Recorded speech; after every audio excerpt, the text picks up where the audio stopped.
안녕하세요. 잡시광입니다. 지난달 30일 48년 만에 해병대 항공단이 부활했습니다. 그런데 공식 행사를 앞두고 열린 해병대 발전 국제 심포지엄에 참석한 한국 해병대 관계자들은 깜짝 놀랐습니다.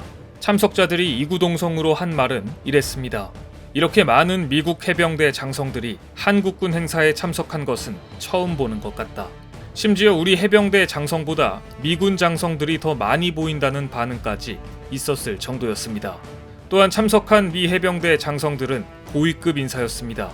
아시아 태평양 지역 미 해병대의 최고 수장인 스티븐 리더 중장을 비롯해 제임스 비어맨 미 제3해병 기동군 사령관, 브래들리 제임스 주한미 해병 사령관, 그리고 브라이언 커버너 미 제1해병 비행사단장까지 쟁쟁한 별들이 참석했던 것입니다. 미군이 한국 해병대 항공단 창설에 높은 관심을 보인 것인데요. 심지어 미 해병대 최고 수장인 리더 사령관은 하와이에서, 제임스 비어맨 사령관은 오키나와에서 이번 행사 참석을 위해 날아왔다고 전해집니다. 이날 세미나에서 스콧 콜틱 미 해병 대령은 직접 주제 발표를 해 눈길을 끌었습니다. 콜틱 대령은 세계에서 미 해병대와 가장 가까운 특성과 능력을 가진 부대는 한국 해병대밖에 없습니다. 다른 의미로 세계에서 가장 큰 두 해병대로 우리는 무적 해병대입니다. 라고 강조했습니다. 이튿날 이어진 경북 포항 해병대 기지에서 열린 해병대 항공단 창설식에도 미 태평양 해병 사령관 등을 비롯해 역대 해병대 사령관 등 250여 명이 참석한 가운데 뜨거운 관심 속에 열렸습니다. 이 자리에서 한국 해병대 사령관과 미 태평양 해병 사령관은 두 나라의 항공 멘토 프로그램 양해각서도 체결했습니다. 따라서 한국 해병대는 미 해병대에 항공부대 야전 운용, 항공 전술 및 훈련, 항공 군수 및 안전 통제 등 전문 지식 및 기술을 전수받게 됩니다. 그럼 대체 왜 이렇게 우리 해병대 항공단 창설에 미 해병대 수뇌부가 총 출동하는 등 깊은 관심을 보인 것일까요?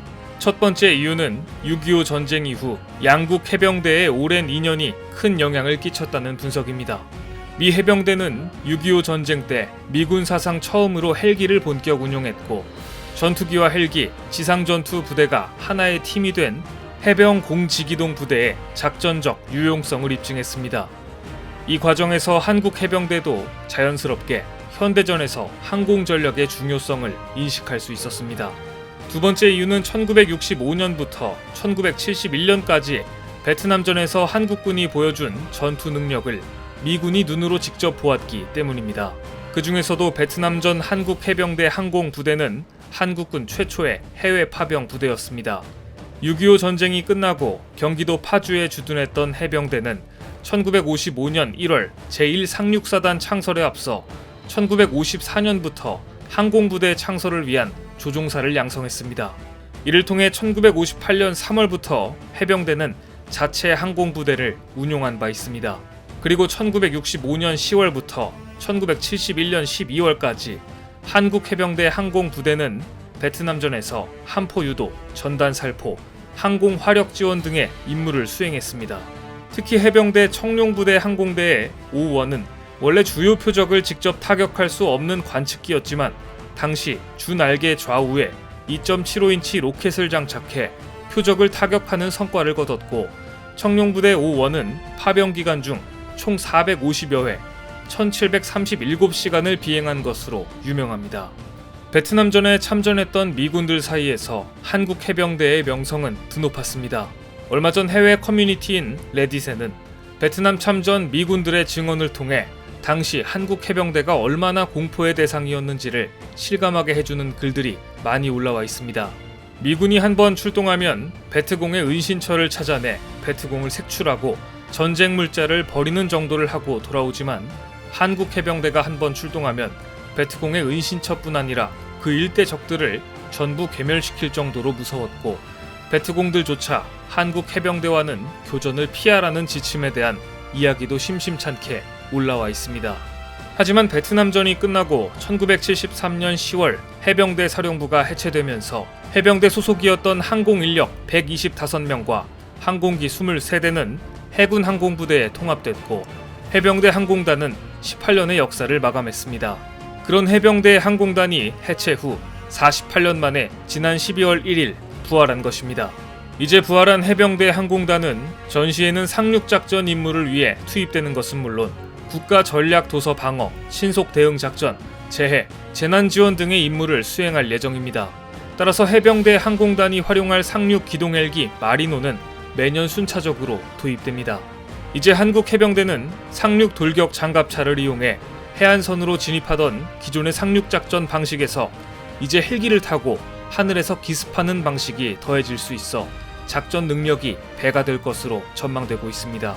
또 상륙에 앞서 전투기와 해병대 공격 헬기가 먼 바다에서 상륙 지역 벙커와 핵심 시설을 파괴하면 해병대 상륙 기동 헬기가 해안선 후방의 병력을 투입하고 이후 안전이 확보되면 고속 상륙정과 공기 부양정이 대규모 병력을 신속하게 해안으로 상륙시킬 수 있습니다.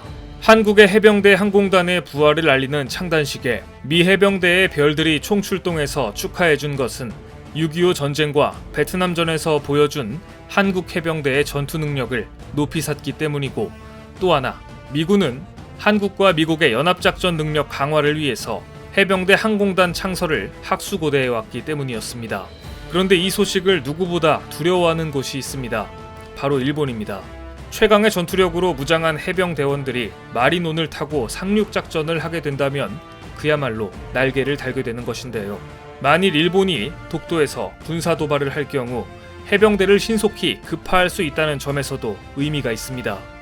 사실 일본 육상 자위대의 작전 수행 능력이 한심한 수준이라는 것은 이미 잘 알려진 사실이라 만일 독도에서 한국 해병대 항공단을 만난다면 일본 자위대가 괴멸적 피해를 당할 것으로 예상됩니다. 지금 사진으로 보시는 장면은 지난 2015년 일본 육상 자위대의 화력 시범 중 일어난 사건입니다.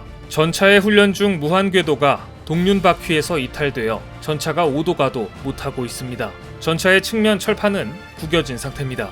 결국 육상 자위대는 무한궤도를 해머로 때려 절단시킨 후 구조 차량에 끌려가고 나서야 시민들의 시선을 피할 수 있었습니다. 자위대의 화력 시범을 보러 온 일본 시민들에게 이렇게 처참한 수준의 수행 능력만 보여줬다니 평소 훈련 수준이 어땠을지 일본 자위대의 수준을 더 실감케 합니다. 그럼에도 불구하고 일본은 독도에 대한 도발을 미국과의 외교전선에서 활용할 정도로 점점 더 선을 넘고 있습니다. 미군들이 독도에 대해 어떻게 생각하고 있을지 궁금해지는 대목인데요. 최근 한국에서는 주한 미군이었던 마이클 페레스 씨의 근황이 알려져 화제가 된 바 있습니다. 그는 10년 전 용산 주한미군 기지에서 열린 한국어 웅변 대회에서 일본의 독도 영유권 주장에 대해 한국어로 일본아 우기지 마라, 독도는 우리 땅이다, 대한민국 만세 라는 명언을 남기며 우승을 차지한 바 있습니다.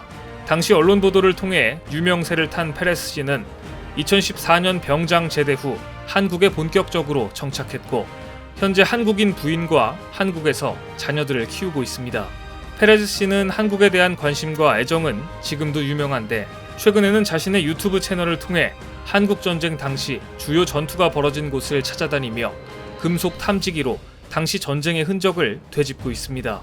이 활동을 통해서 유엔 연합군이었던 영국군과 호주군이 사용하던 탄피와 박격포 잔해 등 전쟁 유품을 발견해 국방부 유해 발굴 감식단에 신고하기도 했을 정도로 한국 곳곳을 찾아다니며 역사 찾기에도 열정을 보이고 있습니다. 일본 네티즌들은 이런 분이 상을 받아야 한다, 멋진 일을 응원한다, 이러다 미군 및 한국군 유해까지 찾는 것 아닌가 라는 등 놀라운 반응을 보였는데요. 페레스 씨의 한국 사랑을 보면 주한 미군으로 한국에서 활동한 미군들 사이에서 독도가 한국인에게 얼마나 특별한 존재인가를 잘 알고 있고 한국군과 훈련을 함께하면서 한국인들의 독도 사랑을 지지하는 분위기라는 것을 알게 됩니다. 만일 일본이 무모하게 우리 영토 독도에 출몰한다 해도 한미 해병대의 공조로 일본의 야욕을 격퇴시킬 것입니다. 즉 일본이 독도에 대한 군사도발을 자행한다면 주한 미군에 대한 도발이라고 볼 수 있습니다. 그런데 일본 육상 자위대는 섣불리 독도에 대한 도발을 감행하기보다 먼저 자위대의 훈련 능력을 높이고 자위대 내부의 문제들부터 해결하는 게 먼저일 듯합니다. 일본은 꾸준히 방위비를 증액하며 첨단 무기들을 사들이고 있지만 아무리 비싼 무기를 손에 쥐어주면 뭐하겠습니까? 돼지 발의 진주처럼 이를 운용해야 할 자위대의 수행 능력이 처참한 수준이기 때문에 일본 국민들을 창피하게 하는 일이 끊임없이 일어나고 있습니다.